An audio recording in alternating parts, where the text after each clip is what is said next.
여러분 방 있으시죠? 여러분의 그 방을 한번 떠올려 보실래요? 여러분의 지금 방 상태를 한번 떠올려 보세요. 깔끔하게 정리가 되어 있는 분도 계실 거고요. 아니면 누군가의 개입이 시급한 상황인 분도 있을 것 같습니다. 여러분 근데 그거 아세요? 이상하게 내 인생이 복잡하고 정리가 잘 안 될 때 있죠. 꼭 내 책상도 내 방도 그렇게 어질러져 있는 것 같다는 생각을 합니다. 이상하죠. 마음이 복잡하면 내 방도 꼭 어질러져 있더라고요. 복잡해져 있더라고요. 치워야지 생각하면서도 그냥 내버려 두며 살아가는 거예요. 정신없이 바쁘게 살아가면서 정리해야겠다는 생각조차 못하고 살아가는 적도 있는 것 같습니다. 옷이 막 바닥에 널브러져 있고 커피가 담긴 컵은 너무 오래돼서 딱딱하게 그 커피가 굳어져 있고 옛날부터 쌓아둔 그 페이퍼가 여기저기 나뒹굴고 있고 여러분 그건 어쩌면 내 내면에 해결되지 않은 감정들, 정리되지 않은 관계, 정돈하지 못했던 내 마음의 모습이 그게 방 안에 책상 위에 이렇게 스며들어 있는 것 같다. 좀 이런 생각을 해보게 되는 것 같아요. 여러분 그럴 때 있잖아요. 나에게 맡겨진 것들을 하루하루 열심히 꾸역꾸역 합니다. 하루하루 과제도 해결하고요. 일도에 출근해서 끊임없이 반복되는 루틴도 살아내죠. 근데 어느 순간 너무 버겁게 느껴질 때가 있어요. 여느 때와 같은 날인데 오늘은 너무 버겁다고 느껴질 때가 있어요. 그냥 너무 지쳐요. 힘들어요. 모든 게 버겁다고 느껴질 만큼 마음에 여유가 없고 그냥 쉬고 싶다는 생각도 못할 만큼 앞으로 해야 될 일들이 너무 많을 때가 있어요. 그래도 그 일을 해야 되니까 막 밀어붙일 수밖에 없잖아요. 내 한계가 어디일까 싶을 정도로 막 달릴 때가 있어요. 그러다 여러분 물음표가 생기지 않으세요? 물음표가 생깁니다. 나 이걸 왜 하는 거지? 언제까지 이렇게 내가 살아가야 하는 걸까? 이런 질문이 생기는 거예요.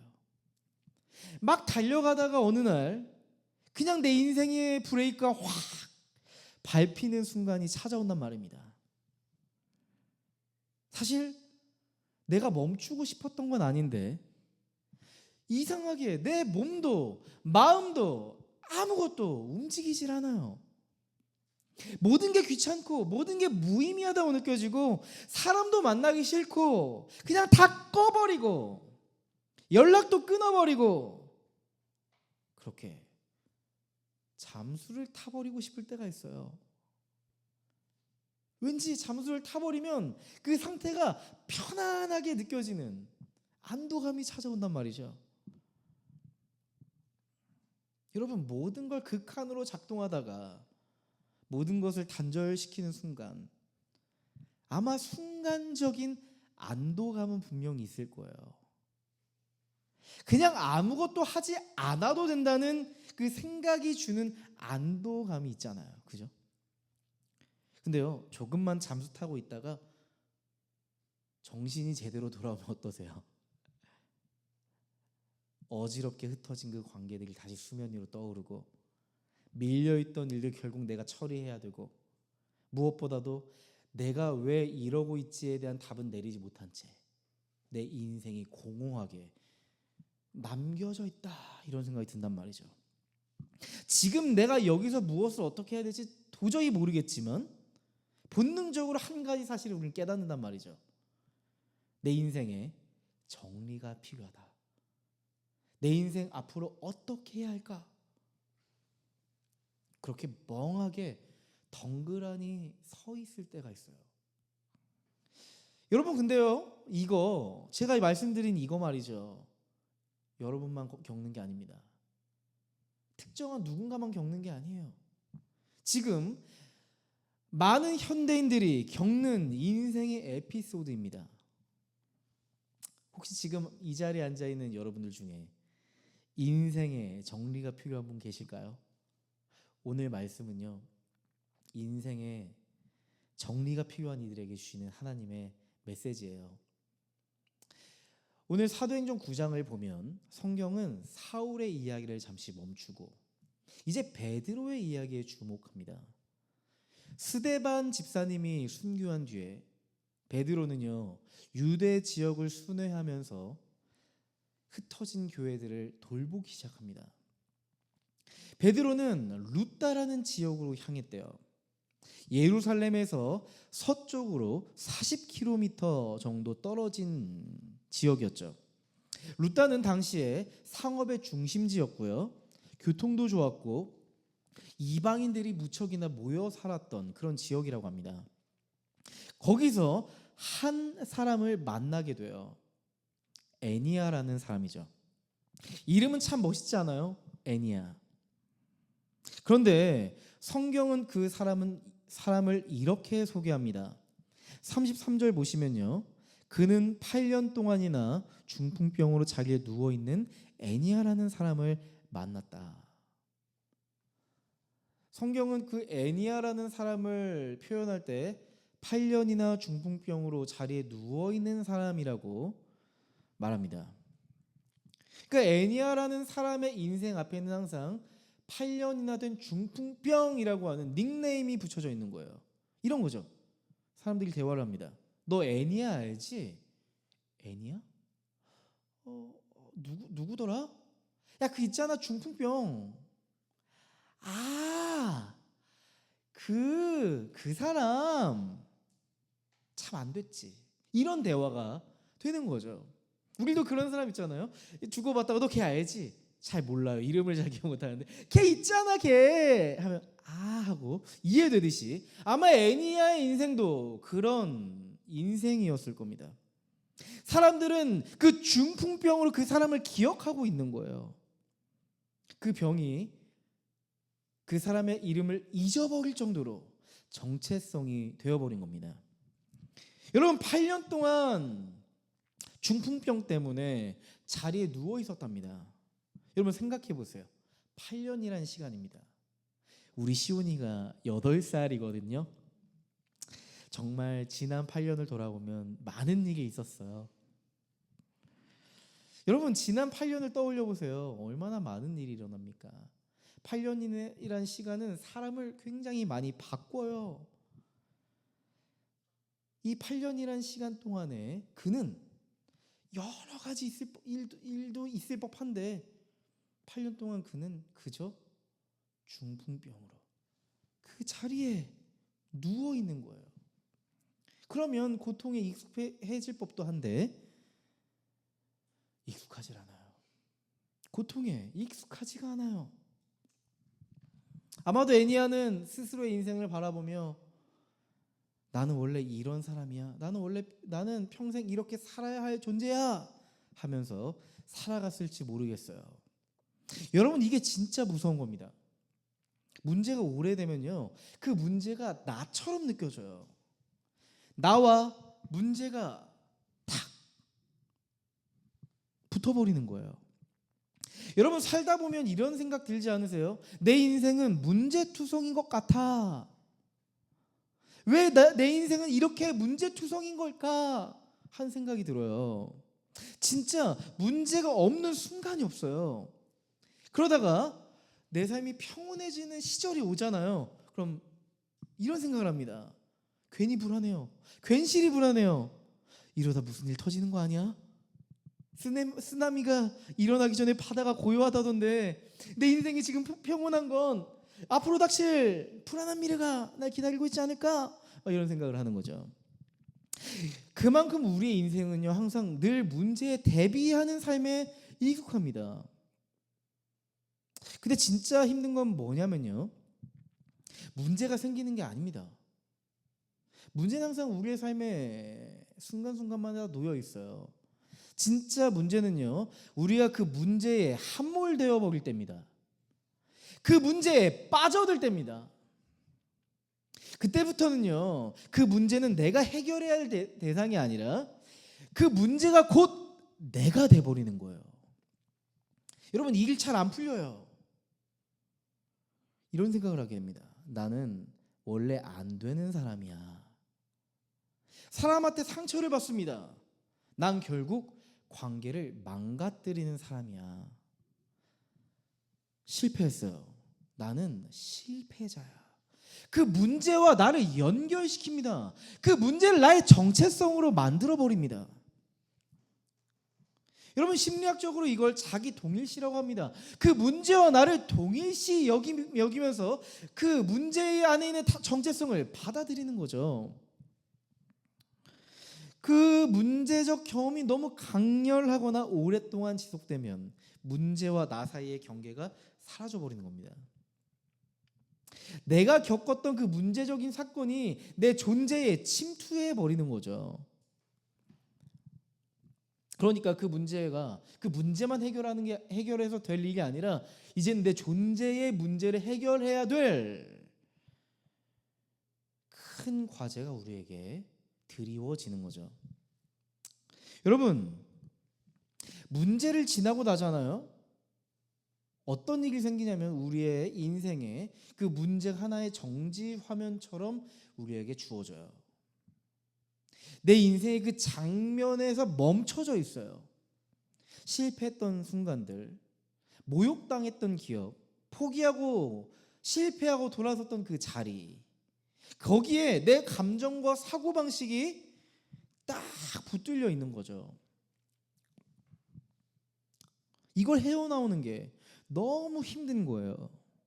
여러분, 문제와 내가 분리되지 못하면 여러분 아마도 굉장히 평소에 힘든 나날들을 보내고 계실 겁니다.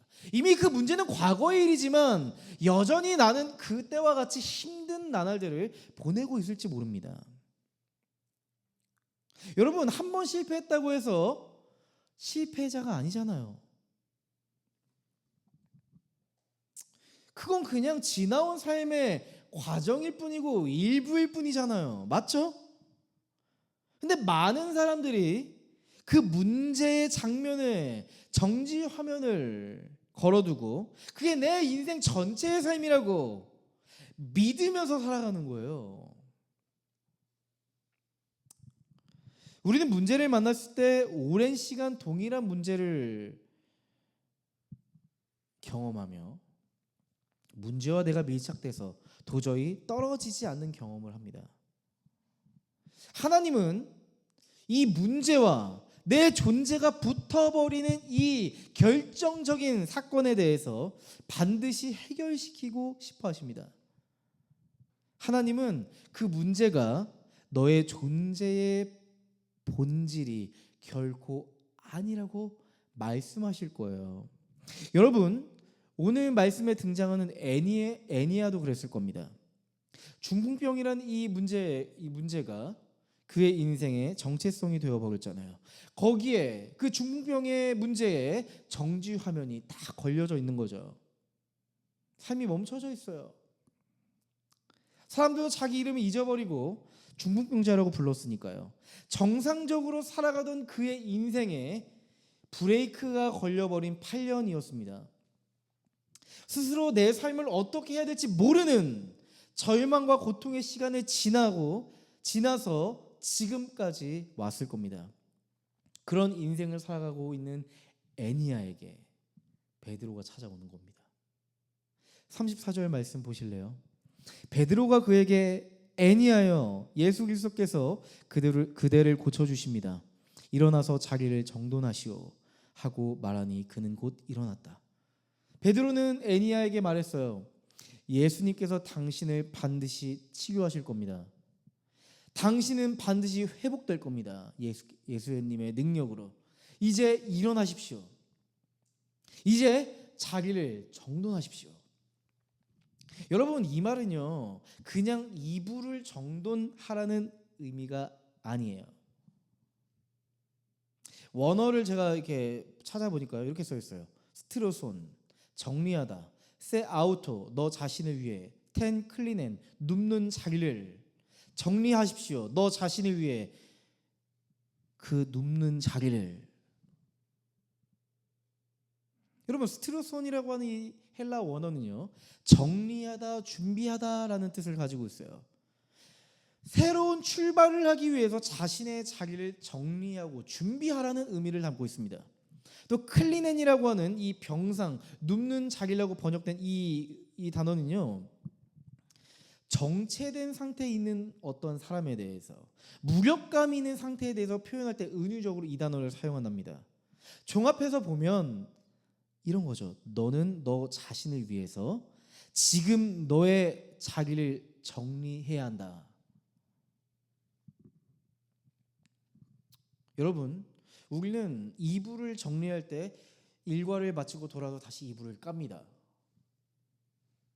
다시 그 자리에 눕기 위해서 정돈하는 게 아니에요. 여기의 의미는 과거의 아픔을 번복하기 위한 정리가 아니에요. 과거에 머무르기 위한 리프레시가 아니에요. 과거와 동일한 패턴으로 살아가기 위해서 준비하라는 게 아니에요. 다시 일어서기 위해 당신의 삶을 재배치하라는 걸 의미합니다. 애니야, 당신은 이제 앞으로 더 이상 그 자리에 눕지 않아도 되는 사람입니다. 여러분, 이건 설득이 아니었어요. 당신 존재의 회복을 스스로 인정하라는 것이었습니다. 이제 당신은 누워 있어야 할 존재가 아닙니다. 그리스도 안에서 당신은 인생을 정리하고 설계할 수 있는 존재입니다. 여러분, 이 복음 메시지가 애니야의 삶의 액티베이션 트리거가 됩니다. 활성화시키는 방아쇠가 됩니다. 이 복음 메시지가 그의 정지 화면에 서 있던 그의 인생에 활성화를 시키는 트리거가 됩니다. 액티베이션 트리거. 아픔에 멈춰있던 애니야의 삶을 움직이게 합니다. 이 복음이 애니야의 삶을 움직이게 했어요. 결코 누구도 상상하지 못했던 회복이 애니야에게 일어났습니다. 그동안 도저히 해결할 수 없었던 반응이 애니야에게 나타나요. 그는 이제 일어날 수 있게 되었습니다. 더 이상 거기에 누워있을 필요가 없게 되었습니다. 이제 8년 동안 회복을 상상할 수 없었던 그 고통과 절망에 각인된 인생으로부터 벗어날 수 있었던 겁니다. 이제 그는 뭘 하면 돼요? 그 자리에서 일어나면 됩니다. 그냥 일어나면 됩니다. 여러분이라면 그 자리에서 일어날 수 있으시겠나요? 여러분, 손흥민 선수가 EPL에서 뛰고 있잖아요. 24-25년 시즌은 토트넘에게 또한 손흥민 선수에게 최악의 시즌입니다. 역대 이렇게 그 한 시즌에 38경기를 뛰거든요. 지금 한 경기를 남겨두고 37번의 경기를 했는데 토트넘 역사상 최다패입니다. 21패입니다. 여러분, 그리고 EPL에 20개 팀이 이렇게 경쟁을 벌이는데요. 18위부터 20위까지가 이제 2부 리그로 강등이 되는데 토트넘은 현재 17위, 강등 바로 위에 서 있습니다. 최근에 그리고 계속 지고 있어요. 경기를 보면 계속 져요. 한 골만 먹는 게 아니라 2골 먹고 3골 먹어서 져요. 경기력 최악이에요. 거기다 토트넘의 에이스인 손흥민 선수까지 최근에 부상이었습니다. 너무 지쳤어요. 지금 토트넘은요, 최악의 최악을 달리고 있습니다. 이제는요, 우리 온유랑 이렇게 토트넘 경기 이렇게 보는데요, 보기가 싫어요. 또 지니까 보고 싶지가 않을 때가 있어요. 엊그제 토트넘이 이제 리그 경기 말고요, 유로파 리그 결승 경기가 있었어요. 토트넘이 한 가지 전략을 세웠는데 리그 경기를 포기했습니다. 더 이상 여기서 역전을 할 수 없다는 생각을 감독과 선수들이 해서요, 유로파 리그에 집중을 하자, 이런 좀 이렇게 전략을 세웠어요. 사실 유로파 리그가요, 챔피언스 리그라고 하는 그 리그 그 다음에 권위를 가지고 있는 굉장한 대회예요. 유럽 최고의 클럽 팀을 뽑는 대회거든요. 누가 토트넘이 우승하리라 생각했겠어요? 아마도 토트넘의 우승을 기대하지 못했을 겁니다. 그런데 토트넘이 결승에 올라갔어요. 근데 더 재밌는 건 그 결승에서 17위 토트넘이 그 바로 위에 있는 16위 맨체스터 유나이티드를 만나게 되었습니다. 유로파 결승이 16위와 17위의 대결이 된 거죠. 그런데요, 사람들은요 토트넘의 우승을 예상하지 못했습니다. 연패 중인 팀이었고 경기력도 최악이고 부상자가 속출하고 있었기 때문이죠.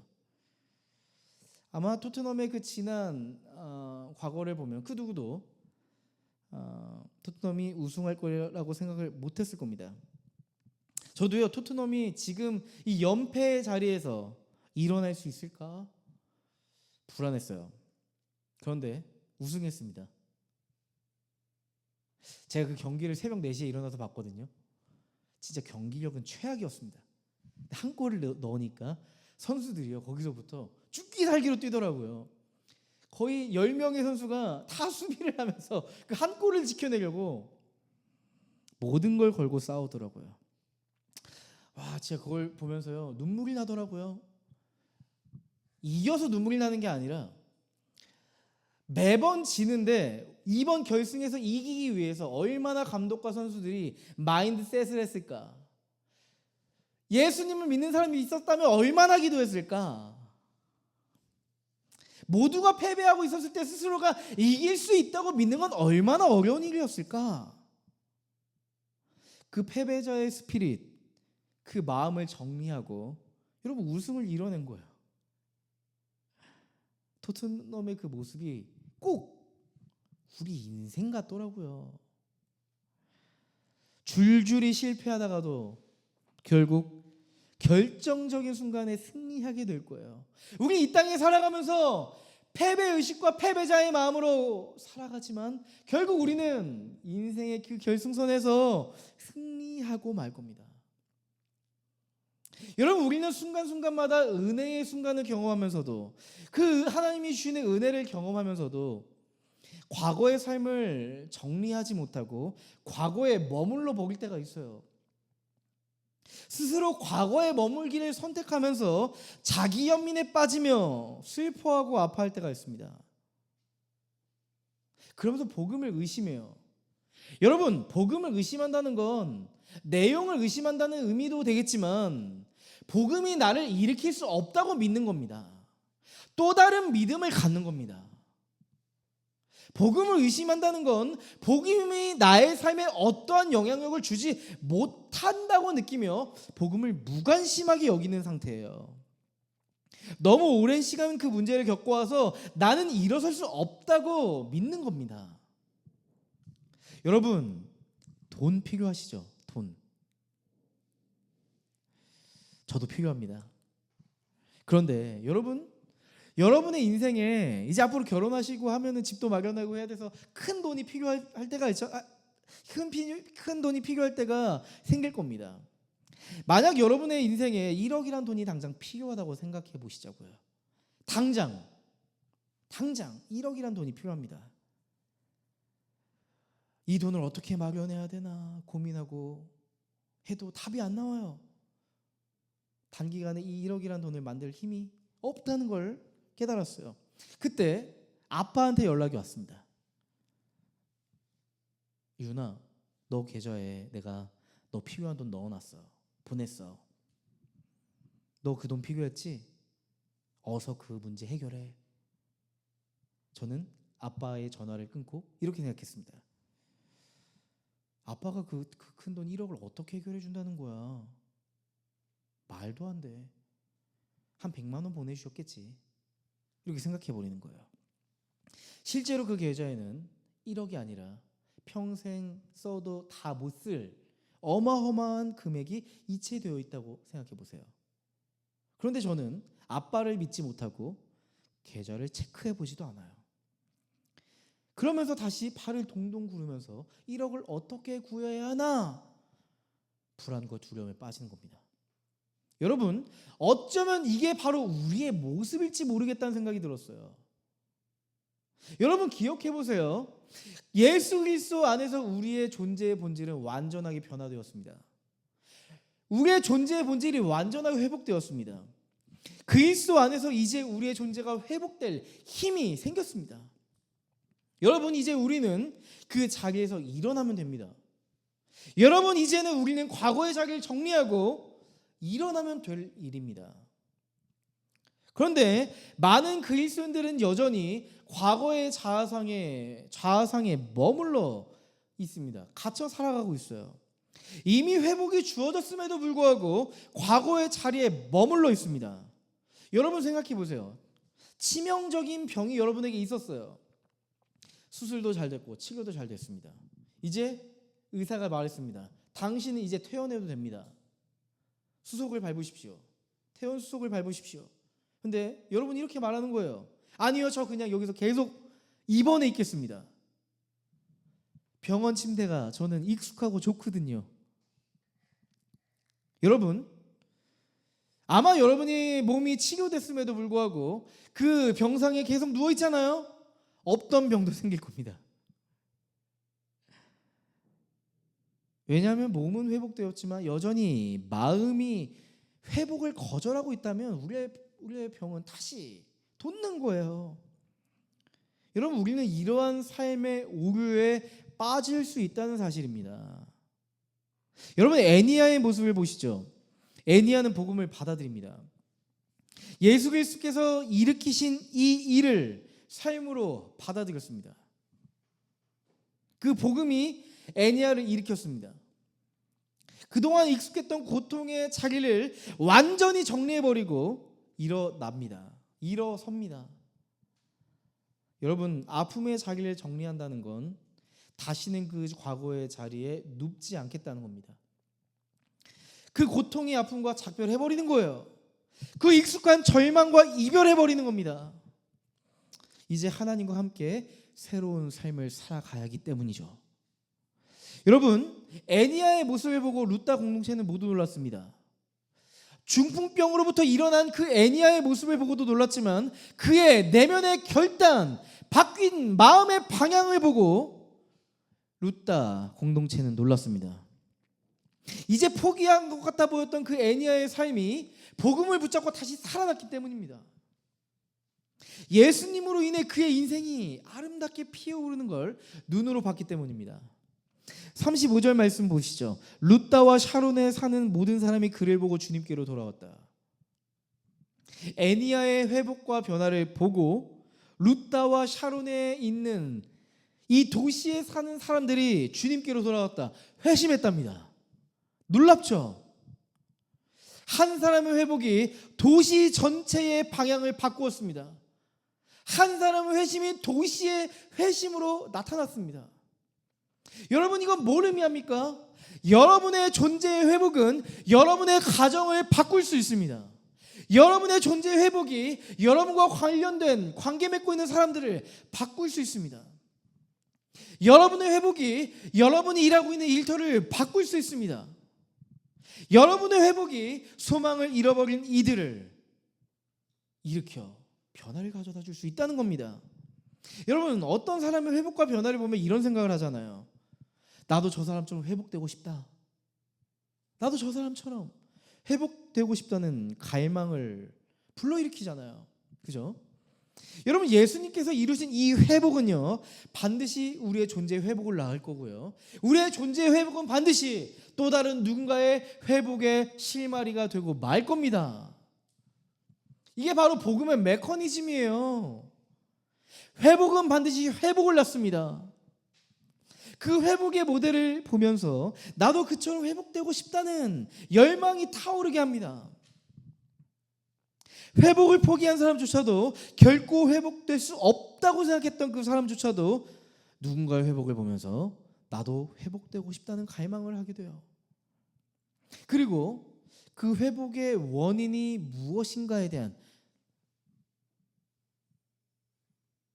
원인을 찾다 보니까 유일한 해결책이신 복음이신 예수 그리스도를 발견하게 되는 거예요.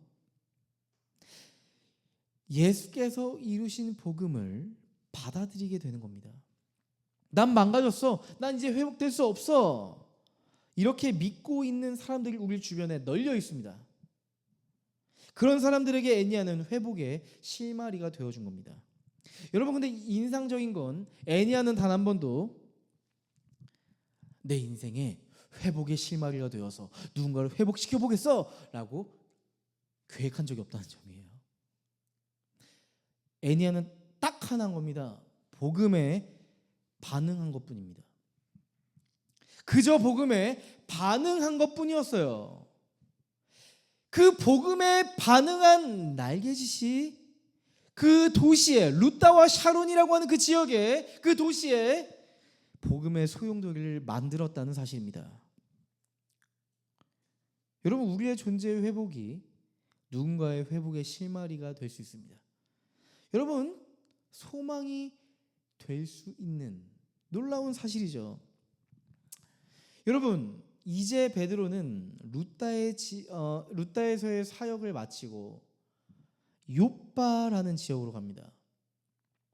성경은요, 루따에서의 일과 욥바에서의 일을 의도적으로 연결시키고 있어요. 구별된 사건이 아니라 하나의 사건처럼 묘사하고 있다는 것을 여러분 주목해 보세요. 여러분, 욥바라는 지역 어디선가 들어본 지역 아닌가요? 욥바 어디죠? 욥바와 관련된 그 한 사람을 한번 떠올려 보세요. 누굴까요? 모르시겠어요? 욥바 누구요? 선지자입니다. 맞습니다. 선지자 요나와 관련된 도시가 욥바입니다. 선지자 요나가 하나님 앞에 부르심을 받습니다. 요나야, 니느웨로 가라. 니느웨로 가서 복음을 전해라. 그 니느웨 사람들이 하나님께로, 내게로 돌아올 것이다. 요나가 하나님의 그 부르심에 순종했나요? 받아들일 수가 없었어요. 하나님, 저 니느웨 안 갈 거예요. 니느웨 그 심판받아야 될 사람들에게 내가 왜 복음을 전해야 된단 말입니까? 하고 도망간 곳이 어디예요? 욥바라는 항구죠. 하나님의 부르심으로부터 도망쳐 섰던 그 새 출발을 하려고 했던 그 도시가 욥바였습니다. 욥바라는 도시는요, 요나가 반드시 정리해야 될 민낯이 고스란히 드러난 지역이었어요.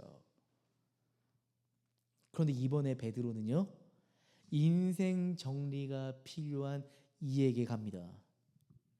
베드로가 욥바에 도착했을 때 욥바 공동체는 깊은 슬픔에 빠져 있었대요. 36, 37절 보시면 이렇게 써 있습니다.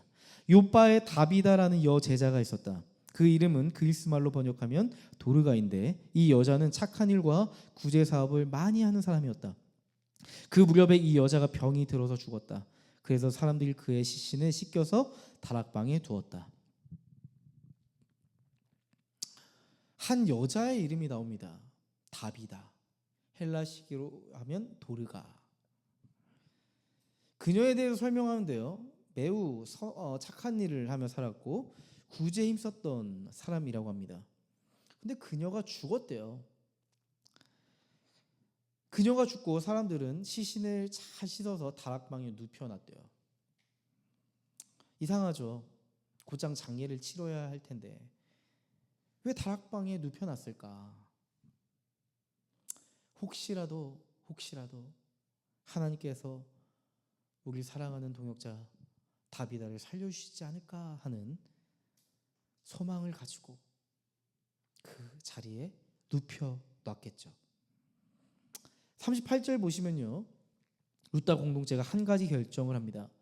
루따는 욥바에서 가까운 곳이다. 제 아들이 베드로가 루따에 있다는 말을 듣고 두 사람을 그에게 보내서 지체하지 말고 와달라고 간청하였다. 욥바 공동체는 아마도 루따 공동체에서 일어났던 애니야의 회복 이야기를 들었던 것 같습니다. 그리고 그 믿음 하나로 베드로를 부르러 두 사람을 보냅니다. 약 16km의 거리였대요. 빨리 가면 한 6시간 정도 걸린다고 하더라고요. 엄청 달렸을 겁니다. 도르가를 살리기 위해서. 내 사랑하는 동역자, 우리 사랑하는 동역자 다비다를 살릴 수 있다면 달렸을 겁니다. 맞아요, 여러분. 소망은 사람을 달리게 만듭니다. 절망은 사람을 멈추게 만듭니다. 살릴 수만 있다면 내가 힘든 것쯤은 아무것도 아니야 하면서 열심히 달려갔을 겁니다. 그 소식을 듣고 베드로는 다시 그거에 반응해서 다비다가 누워있는 욥바로 향합니다. 도착해 보니까 과부들이 울고 있어요. 베드로가 도착해서 과부들에게 이야기를 겁니다. 이렇게 등을 토닥거리고 토닥토닥 해주고 사람들에게 마음을 전합니다. 과부들은 이렇게 얘기했지 않았을까요? 사실 다비다는 이런 사람이었어요. 예수님 닮은 친구였어요. 저와 함께 아침마다 어려운 사람들 도와주러 갔었어요. 근데 그런 내 친구가 이렇게 죽다니 저 너무 황망해요. 그래서 눈물을 흘리는 거죠. 여러분 그런 생각 안 드세요? 꼭 예수님 잘 믿는 사람, 진심으로 하나님을 잘 따르는 사람들에게 더 힘든 일이 일어나는 것 같다 이런 생각을 할 때가 있어요. 이번 주에 노아 바이테키 목사님을 만났습니다. 여러분 기억하시는 분이 계실 거예요. 한국에서 저랑 사역했던 목사님이잖아요. 터키, 튀르키예 분이신데요. 그 노아 목사님의 얘기를 하자면 노아 목사님은 예수님을 믿고 회심하고 나서 이제 목사가 되기 위해 한국에 오신 거예요. 그래서 10년 넘게 한국에서 신학, 학사부터 석사, 박사까지 공부를 하셨어요. 진짜로 눈물과 기도로 목사 안수를 받고 신학을 공부해서 다시 튀르키예로 갈 것을 기대하면서 그렇게 눈물로 준비하셨던 분이거든요. 거기서 하나님 나라를 세우고 싶었던 거예요. 튀르키예라고 하는 내 민족에서 하나님 나라를 세우고 싶으셨던 거예요. 노아 목사님이 설교하실 때 이런 얘기를 하셨어요. 거의 이제 12년 정도 가까이 왔을 때 목사님도 좀 답답하셨나 봐요. 여러분 저는 반드시 터키로 돌아가야 합니다. 이렇게 말씀하시는 거예요. 하나님께서 저를 그곳에 보내셔서 해야 될 일이 있습니다. 막 말씀하시는 거예요. 그 진짜 돌아가고 싶은 마음 있죠. 하나님 좀 문을 열어주십시오 하는 그 마음이 너무 느껴지는 거 있죠.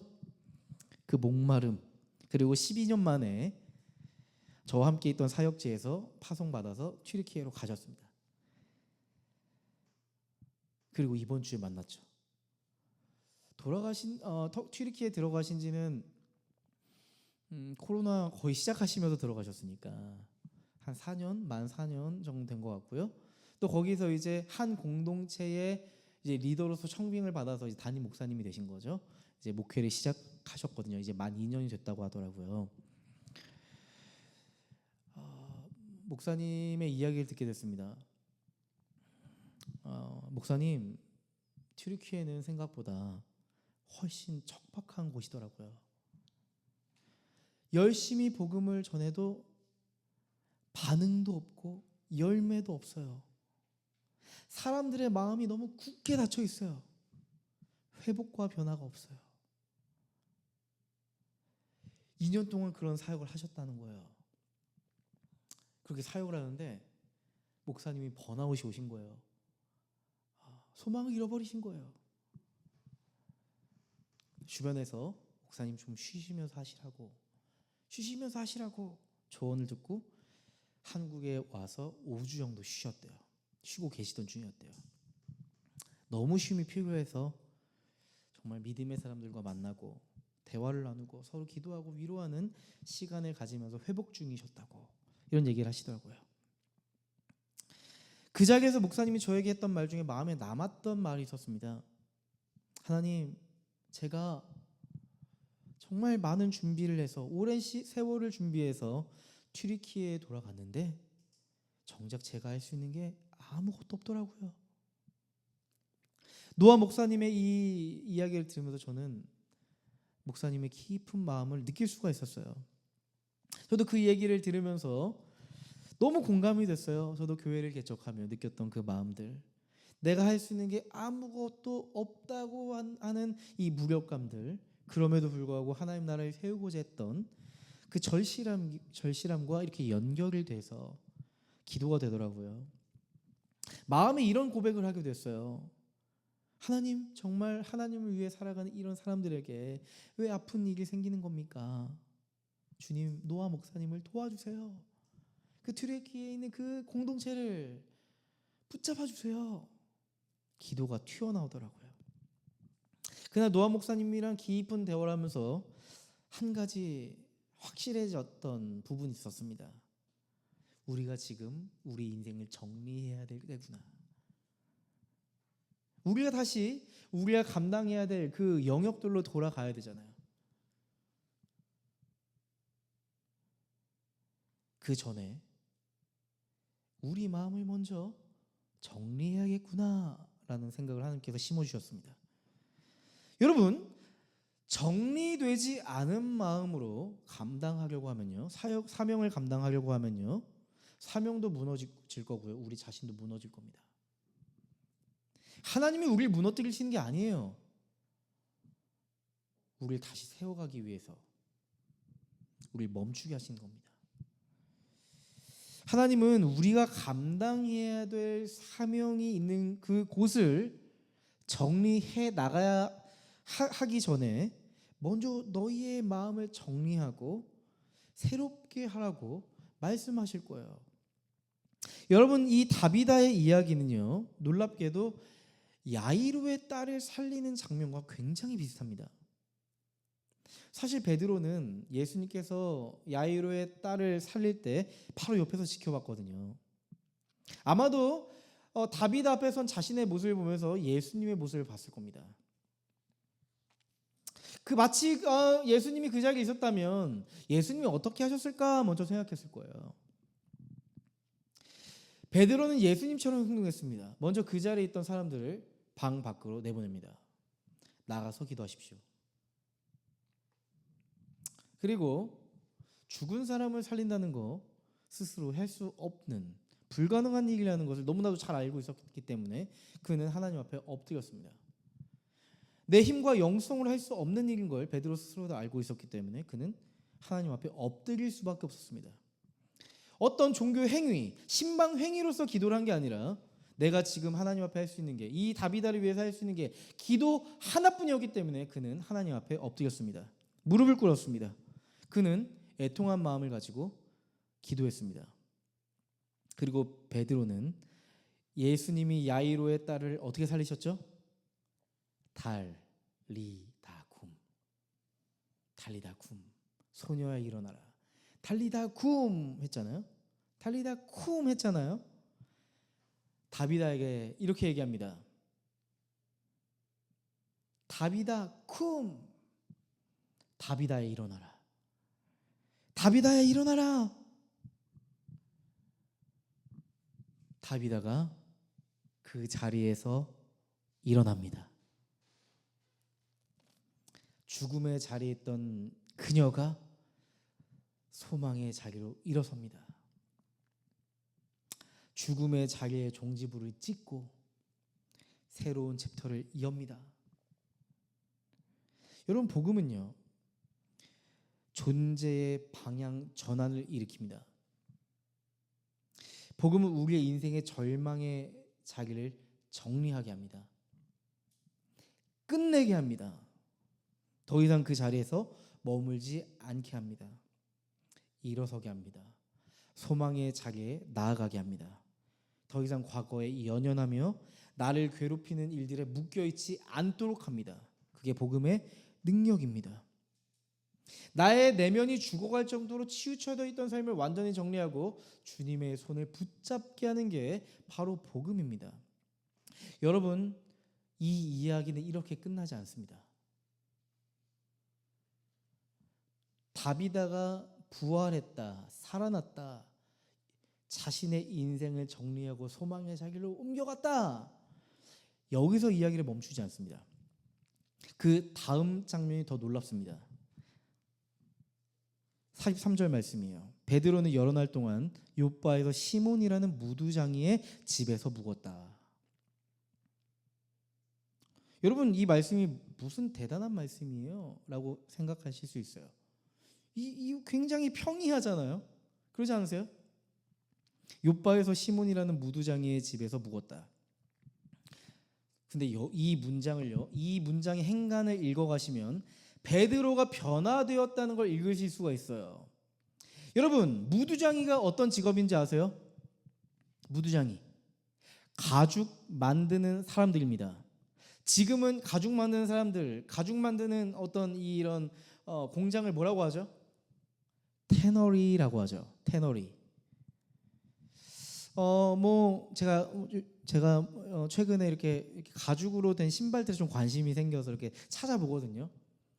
에르메스에 납품하는 바인하이머라고 하는 테너리가 있습니다.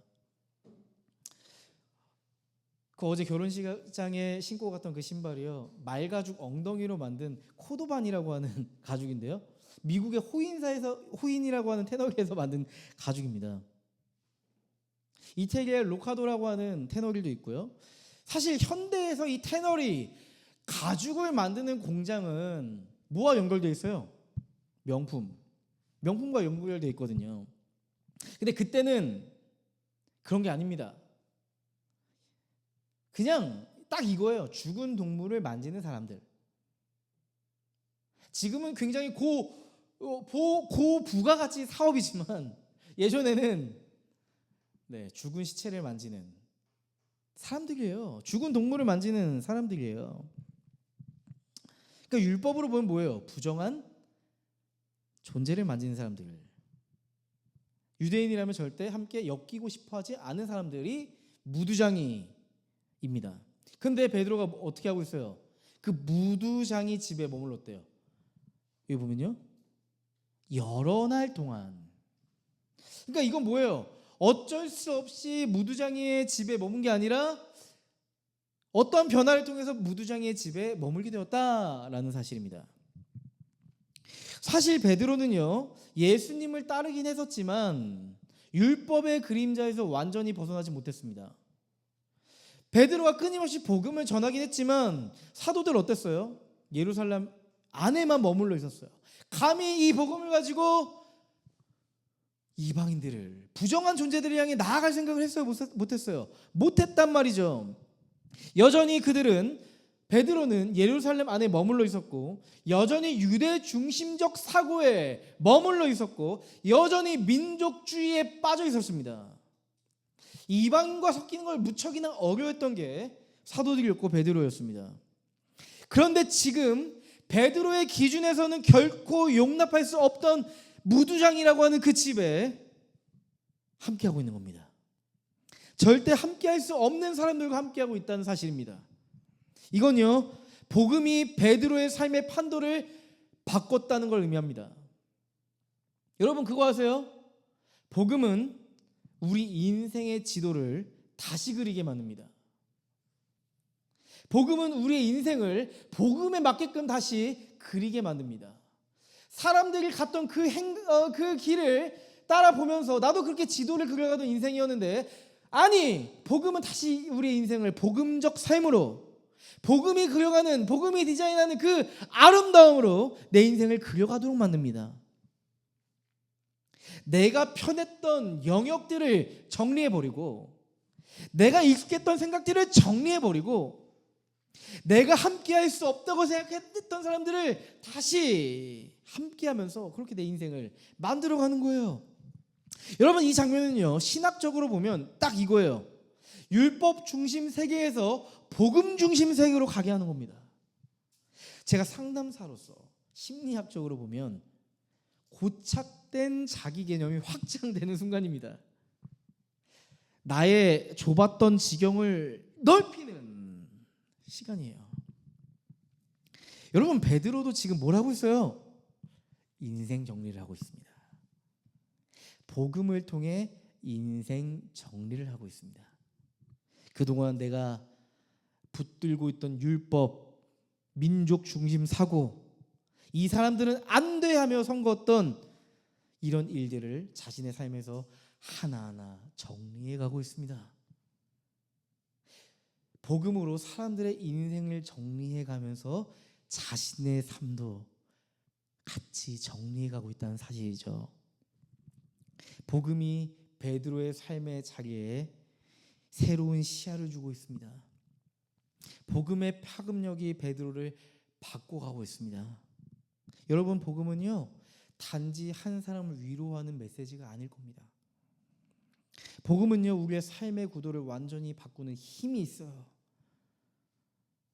복음은 반드시 여러분의 그 인생의 자리를 정리하게 할 겁니다. 여러분, 생각의 자리가 바뀌면요, 우리가 갈 수 있는 자리도 넓어집니다. 하나님은 그걸 원하시는 거예요.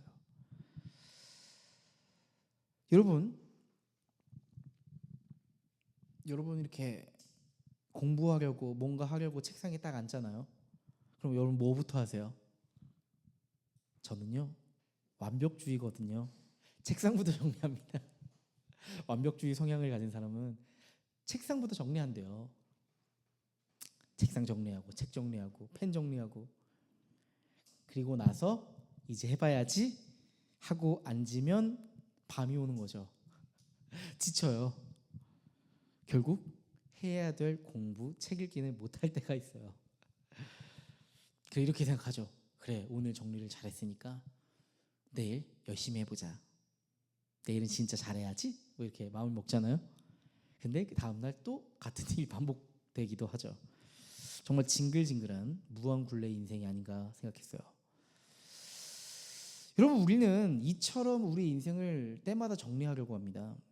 정리하긴 하는데 진짜 중요한 걸 놓치고 껍데기만 정리할 때가 있어요. 진짜 중요한 걸 하려고 해놓고 껍데기만 정리하고 마무리할 때가 있어요.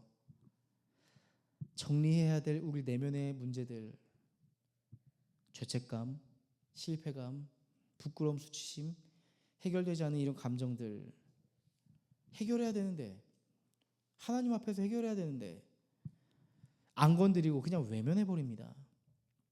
정리하는 척하고 정리는 안 합니다. 이번 주에 제가 상담했던 분이 이런 말을 하셨어요. 제가 지금 어떠한 상태인지 충분히 알겠습니다. 근데 지금 내가 앞으로 어떻게 내 인생을 정리해야 될지 저는 사실 모르겠어요. 저는 앞으로 어떻게 해야 될까요? 라고 물으시더라고요. 근데 이 말이요, 우리 모두의 말인 것 같았어요. 정리를 하고 싶은데 어디서부터 어떻게 해결해야 될지 잘 모르겠는 거예요. 인생 정리가 필요한 우리의 인생에게 복음 뭐라고 말하고 있을까요? It is finished. 다 이루었다. 예수님께서 십자가의 죽음을 경험하며 하셨던 말씀이었습니다. It is finished. 다 이루었다. 그냥 끝났다는 선언이 아닙니다. 이건요, 우리의 존재의 궁극적인 정리가 끝났다는 선언입니다. 예수님은요, 우리가 끝없이 정리하려고 했던 죄의 문제, 우리가 덮어두었던 이 죄의 수치들, 우리가 해결하지 못해 묻어두었던 과거의 아픔을, 그 자리를 완전히 정리하셨습니다. 우리 인생에 덮어두고 감춰두었던 그 인생의 서랍까지 다 열어서 꺼내셔서 십자가로 완전히 정리해 버리셨습니다. 또한 예수 그리스도의 그 부활로 완전히 새롭게 정리된 우리 인생의 방을 마련하셨어요. 요즘 사람들 챗 GPT와 소통을 많이 한대요. 나 요즘 왜 그러지? 나 앞으로 어떻게 해야 되지? 막 질문한다는 거죠. 그리고 그 답변을 보면서 위로를 받기도 하고 내 인생을 정리하러 하기도 한다고 해요. 사실 근데 참 아이러니하죠. 인생을 살아보지 않은 AI에게 내 인생에 대해서 질문하고 있습니다. 인생 정리에 대한 목마름이 얼마나 많은지 알 수가 있죠. 여러분, 근데요, 하나님은 챗 GPT보다 훨씬 더 깊은 대화가 가능하신 분이십니다. 꼭 기억하세요. 하나님은 단지 인포메이션, 정보, 지식을 주시는 분이 아니라 존재를 회복시키는 분이십니다. 함께 계심으로 우리에게 근원적인 지혜를 주시고 우리를 일으킬 수 있는 분이십니다. 여러분 꼭 기억하세요. 내가 지금 어디에 있든지 그 자리에 주님이 먼저 와 계셨습니다. 주님은 우리의 인생의 자리를 정리하시고 우리를 일으켜 세우실 겁니다. It is finished. 다 이루었다는 주님의 말씀 안에는 우리 인생의 정리가 이미 시작되었다는 걸 의미하는 거예요. 여러분이 뭘 해서 인생의 정리가 시작되는 것이 아니라 복음 안에서 이미 우리의 인생의 존재의 정리가 시작되었다 이 말이에요. 유나, 이미 내가 다 해놨어. 들어와. 이 말입니다. 초대예요, 초대. 근데 많은 사람들이 오해하죠. 내 인생의 방을 다 정리한 후에야 내가 주님께 갈게요 라고 이야기하죠. 아니에요. 복음은 은혜입니다. 이미 그 길 속에서 정리한 그 방에 우리가 가는 겁니다. 들어가는 겁니다. 여러분, 복음은 이미 그리스도 안에서 완성된 그 방에, 정리된 그 방에 우리를 초대하는 열쇠입니다. 소망하는 교회 여러분, 여러분의 인생을 정리하실 분은 예수님이세요. 그분과 함께 여러분에게 맡겨주신 삶의 자리를 정리해 나가는 우리 동역자들 되시기를 간절하게 소원합니다. 소망하는 교회 화이팅!